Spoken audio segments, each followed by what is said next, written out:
So my favorite podcast of all time, Reply All, recently had an episode where the host, Alec Goldman, was just so distraught about climate change. And everyone is sick of hearing it from him because he's just talking about it all the time. Talked about it a lot. But he uses his energy to create a song. And I thought that was kind of a weird way. Like, climate change is like here. I don't think there's actually any way to stop it. And so I wanted to go through this clip. This is Toby from The Office, but this show is called Newsroom. So this is Jeff Daniels, and Toby is that's not his name in the show. I just keep calling him that. This guy is an EPA scientist, and he basically talks about how... Environmental Protection Agency. Yes, thank you. And he talks about how it's too late. So let's take a look at this clip. Because I'm being from the science background, I have been hearing about this since and seeing the research and data from before I was born. Yeah. And every time it's like, it's going to be too late. It's going to be. And so I'm like, we're now in the decades where I think it's too late, guys. Yeah. So I think this guy has a realistic expectation. And he's a scientist. He plays a scientist with like multiple doctorates and master's degrees. So let's take a look at this clip. I didn't look into it more. Tell us about the findings in the report that was just released. The latest measurements taken at Mauna Loa in Hawaii indicate a CO2 level of 400 parts per million. Just so we know what we're talking about, if you were a doctor and we were the patient, what's your prognosis? 1,000 years, 2,000 years? A person has already been born who will die due to catastrophic failure of the planet. What did he just say? Oh, Emily Mortimer. Okay, can you expand on that? Hey, that guy's Sure. a famous comedian. Jeff Daniels. The last time there was this much CO2 in the air, the oceans were 80 feet higher than they are now. Two things you should know. Half the world's population lives within 120 miles of an ocean. And the other? Humans can't breathe underwater. The situation's dire. Not exactly. Your house is burning to the ground, the situation's dire. Your house has already burned to the ground. Situation's over. So what can we do to reverse this? Well, there's a lot we could do. Good. If it were 20 years ago or even 10 years ago, but now, no. The report says we can release 565 more gigatons of CO2 without the effects being It calamitous. says we can only release 565 gigatons. So what if we only release 564? Well, then we would have a reasonable shot at some form of dystopian post-apocalyptic life. But the carbon dioxide in the oil that we've already leased is 2,795 gigatons. So 2,000. That's like 6 times higher. What would all this look like? We need to look at mushrooms, mass fungi. migrations, food and water shortages, spread of deadly disease, endless wildfires, way too many to keep under control.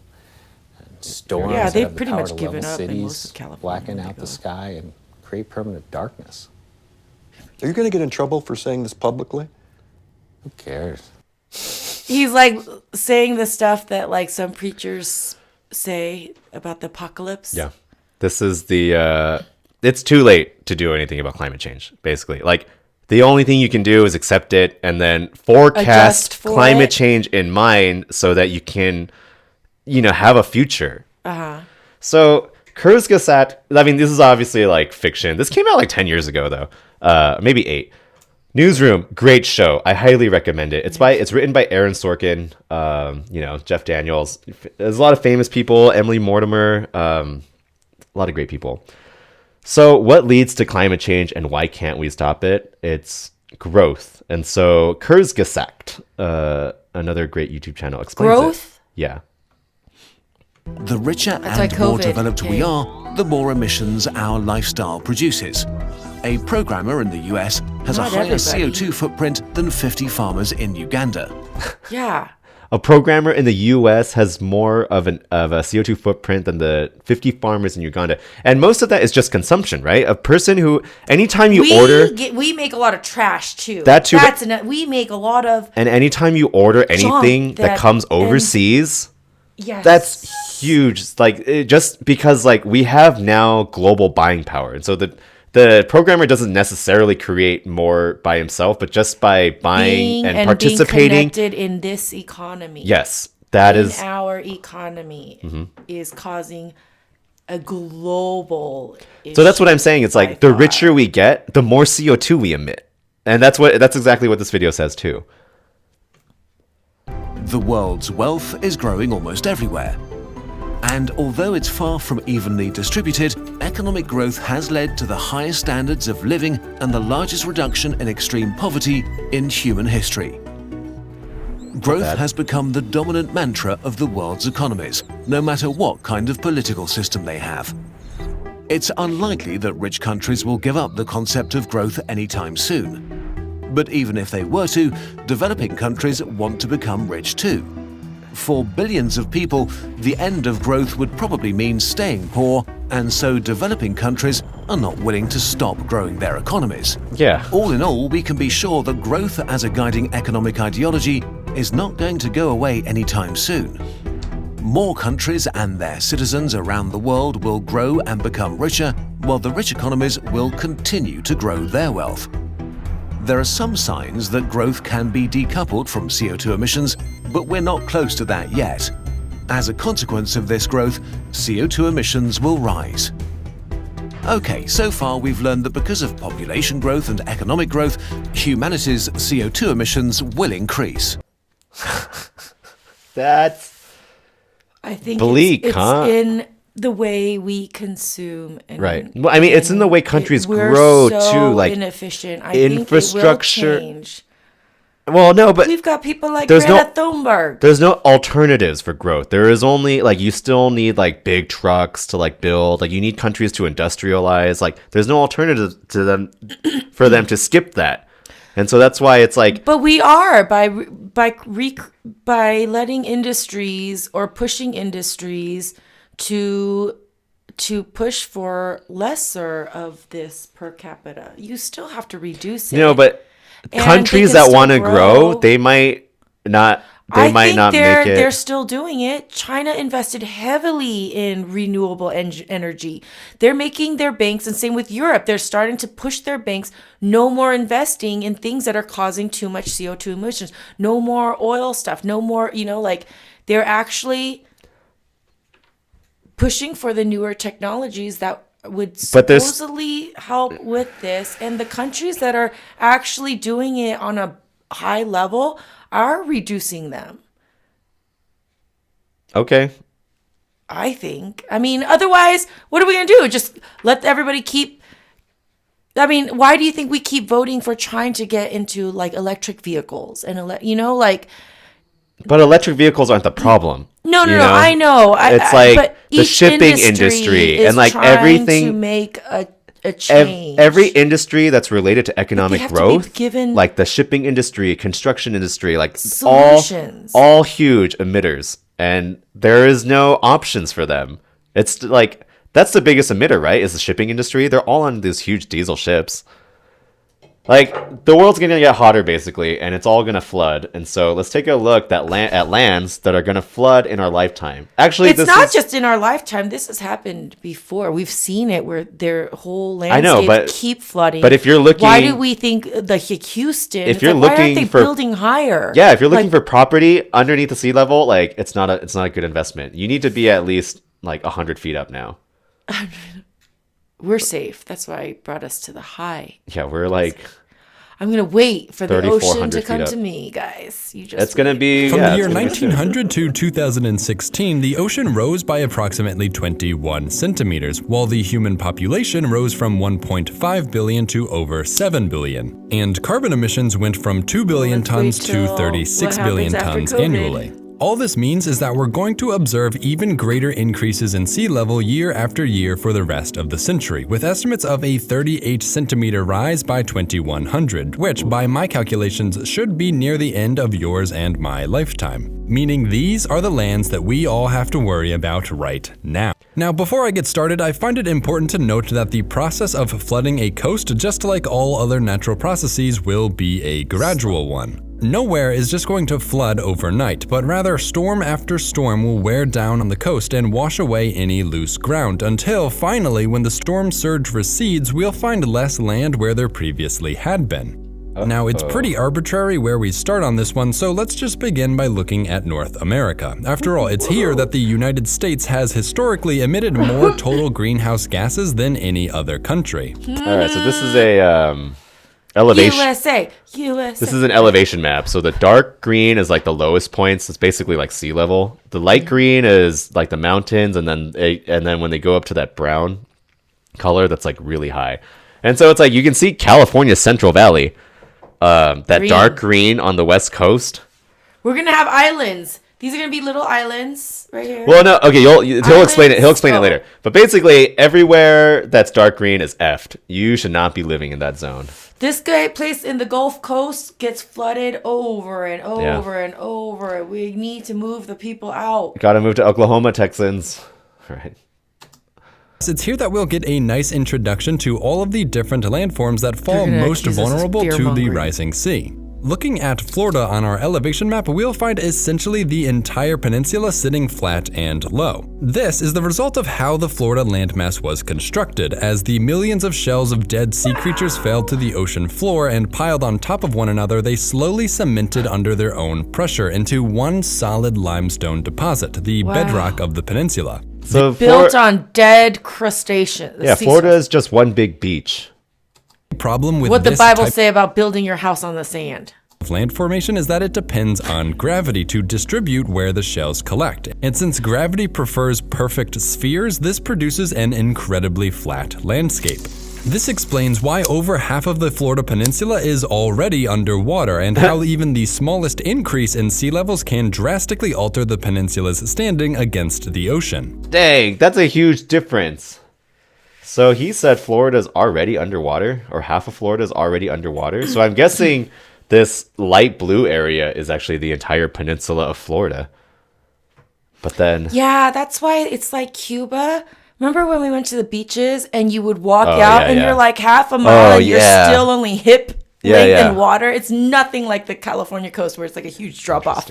But it's all like there's all that sand under. Yeah, you can walk and walk. I'm like, oh my gosh, I'm still not even fully under. So soon you're going to be able to walk to Disney World underwater. We're going to see the lost cities of Disney World. Yeah, that's going to be the new Atlantis. Crazy. Look at how much Florida would disappear. Is that why we're sending all the old people there? I mean, that they're going voluntarily. They're going yeah. Donald Trump goes Well, voluntarily. they've been offered lots of things like 55 and overs. Yeah, so if you're looking to buy a house in the next 100 years, maybe don't look at Florida. Come invest. Alter the peninsula's standing up here. against We'll the build you a ocean. little retirement The place. nearby Bahama banks were built in a similar way, only the carbonate sediments here didn't have as much foundational bedrock as those in Florida, resulting in an even more submerged limestone shelf. Even more so than Florida, the Bahamas sit directly in the path of hurricanes, which, as they continue to grow in always get magnitude hurricanes. and frequency, will only accelerate the demise of these islands. Dang, do you think those islands will disappear? I think they probably will. Well, maybe. We'll see. Except the these- islands that are high.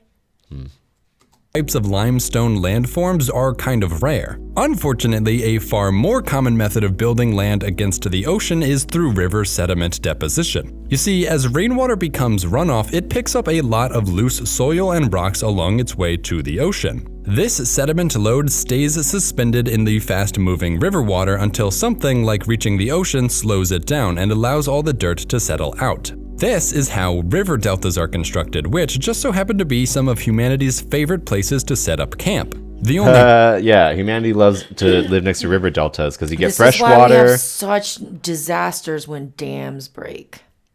and you get It's not the like we don't saltwater know fish. how water works. Yeah. What It's- is our... Well, damming is for electricity, though. I know, but knowing that you're that close, and if an accident were to happen, it just wipes y'all away. Yeah, And but this seeing is that happen year after year and still rebuilding But this in those is same flooding, though. locations. I know, but if it keeps happening, water works the same either way. Whether Yeah, it's that's why our advice- it's being held back by dams or it's being held back by just Yeah. not a lot of rain. But now you're gonna keep getting lots of rain. Yeah, so our advice is don't live next to the beach, rivers, or a dam.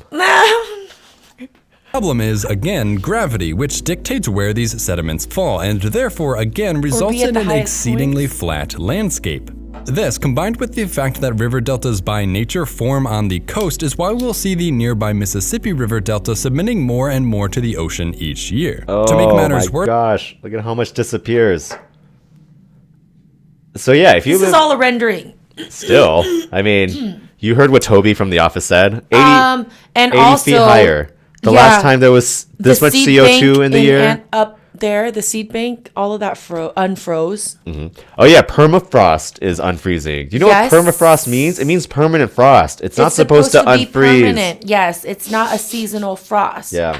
The Arctic tundra has permafrost that must be sustained, and it's already continuously just melted away. I know this is just a rendering, but this is supposed to be like what we're supposed to expect. If we're gonna ever accept that climate change is here, It's already here. shouldn't be a surprise. all that sediment that built up the delta must have come from somewhere, usually having eroded from the banks of the river itself, carving out a nice channel for ocean water to push even deeper into Louisiana and destroying some of the country's most productive farmland in the process. Damn it. Cornfields and Disney World aren't the only things at stake for the United States, however. And looking at the country's Atlantic coast, where most of the people live, we can see that while the Appalachian Mountains do a fair job at holding back the ocean, any land that falls on the other side of the range is up for grabs. Oh my god. So if you live east of the Appalachian Mountains, you can expect some sort of What's flooding. that area? That top where it ends? Yeah, what's that thing sticking out? What's that state? Here where? Where you were? Yeah, right there. What's that? I don't know. Maine? Connecticut? New I don't York? know the East Coast. I don't know the East Coast either, but if you live east of the Appalachians, man, Is that watch out. up into Canada? So like all of the East Coast states will be really Yeah, if you're by the water, yeah. I mean, look at aren't those Manhattan. lakes up here? Is this Lake Superior? Yeah, probably. Yeah, look at Manhattan in Island. Minnesota? Manhattan Island's gonna all be underwater. That's like right on the beach. Most of our Or- islands. yeah. Includes the Delmarva Peninsula, where over 1.5 million people live, and which we can see sits almost entirely at sea level, meaning it won't take much before the entire state of Delaware plus good chunks of Maryland and Virginia have disappeared. Our capital! Our capital's in Virginia, Washington, D.C. Isn't it between Virginia and West Virginia? Oh, I don't know. Imagine if we had to move our capital because it went underwater. I wonder where it would go to. That would be such a big deal. Further north, we'll find the third highly vulnerable type of landform, glacial deposits. If you watched my geography of the Ice Age video, you'd remember that this part of the continent was encompassed by glaciers just a few thousand years ago. And very similar to rivers, where a glacier ends, all the rock and rubble it picked up along the way is deposited in one big mound called a moraine.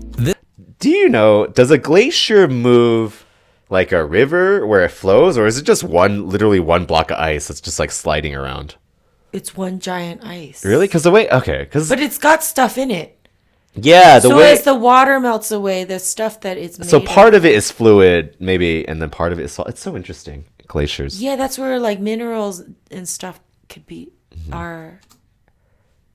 Type of land building has resulted in the formation of places like Long Island and Cape Cod. The only issue here is that being built out of loose rubble means there's virtually no solid bedrock here to reinforce the land against tidal forces. The only reason these spits of land are still around at all is because they're both only approximately 20,000 years old, which is incredibly young on a geologic scale and means it won't take much for them to wash away. 20,000, they just like existed for a blip. So they should be underwater. So they got to the part where there was enough pressure and they didn't get washed away, so that it hardens into rock. But the less time that has passed, the less dense that is, and Yeah. the more the water will be able to erode it away. So my understanding of this is these places have already been underwater. We're just returning to how things used to be, or when things have this much CO2 in the air. Good thing we Yeah. live in the mountains. There's not a lot of Okay, oxygen. so far It's okay. It's okay. We just need to plant a lot people- of mushrooms and have a little Better to live up in the ecosystem. mountains than under the water. We've only looked at lands made vulnerable live because they underwater. protrude into the ocean, but water can also intrude onto land. For an example of what this looks like, we can move over to America's west coast. Here, we can clearly see California's Central Valley against the Sierra Nevada mountains. What originally started as a large inland sea filled We're gonna in be in over Highland. time as sediments from the encompassing mountains settled out. That's so crazy. So, Central Valley. Oh, Because we're gonna be right here. Oh. yeah, we live Be like right here. right here somewhere, No, right. just on top. Ah. Anyways, yeah, that Central Valley gets covered with water. So this is what California used to look like. The We're entire gonna Central end up Valley like this. has a bunch of water in it. This is where the five goes all the way through here. It's a bunch of farmland too. This is where like all of California's agriculture is. Bakersfield. Isn't that? Yeah. Fresno's So up there. that's all going to be washed away, unless. Inland sea filled in over time as sediments from the encompassing mountains settled out, in the end laying down a huge but flat valley floor. Meaning that with sea levels on the rise, each successive storm will send water deeper into the basin from the San Francisco Bay, where it would meet little to no resistance on its way to refilling the this San basin. Francisco Bay? Contrary to the previous North. Okay. Yeah, I think right here. This is the San Francisco Bay, and the water can come in here and spill into here. So yeah, a lot of like this whole place is underwater. I think this is where Santa Cruz is, somewhere around here. I'm not that great with do geography. they think this will take? This guy says 2100. So like it's like 80 years from now. Oh, okay. no resistance on its way to refilling this basin. Contrary to the previous few examples, however, this is a rather preventable disaster if steps are taken now, as all it would take would be a dam somewhere across the San Francisco Bay. Heck, Yeah, so either like right here or right there. Or are those bridges? Those are actually bridges. Yeah, I guess anywhere there's a bridge, you could build a dam. make that dam power a desalinization plant, and you're even one step closer to solving California's water insecurity Yeah. problem while you're at it. Wow. And then let the water come in and fill a big lake. It'll be our water reservoir. Yeah, so if you live anywhere that's like dark green, might start looking at property up in the mountains. Your vacation property or your apocalyptic flood. I know, property. we're gonna be right against the. I wonder what Korea looks like. Oh, They're a yeah. peninsula. Are they low? I mean, Because there's feel mountains in like- Korea, so Well, yeah, I feel like there's some islands and stuff that have like high altitude because Yeah, those they jut places out have- of the water. So yeah, much. and those places have probably been around. It's really just the low sea level places that you have to worry about, Yeah. which have been underwater before. Like you look at Joshua Tree, and even Joshua Tree's been underwater. Anyways, all right. Well, that's climate change. We live in an ever-changing climate. Yeah. If you're bummed out about climate change or have trouble accepting it, go check out our merch store. Don't think that stopping breathing is going to help reduce Yeah. CO2 levels. Well, don't be too anxious. There's nothing you can do about it. So Don't worry, I just have a accept it. solution. I'm going to grow and teach everybody to grow mushrooms. It's an exhilarating that eat. experience because you can grow like the cooking kind too, which are yummy. Oh, it's going to be all the kinds. All There's right. so many different types. Yeah. All right. Well, we should move on to our next video. So, thanks, and go check out our merch store if you're bored. But if you don't have buds, we're your buds. We'll see ya. Bye. If you liked the video, leave a like and subscribe.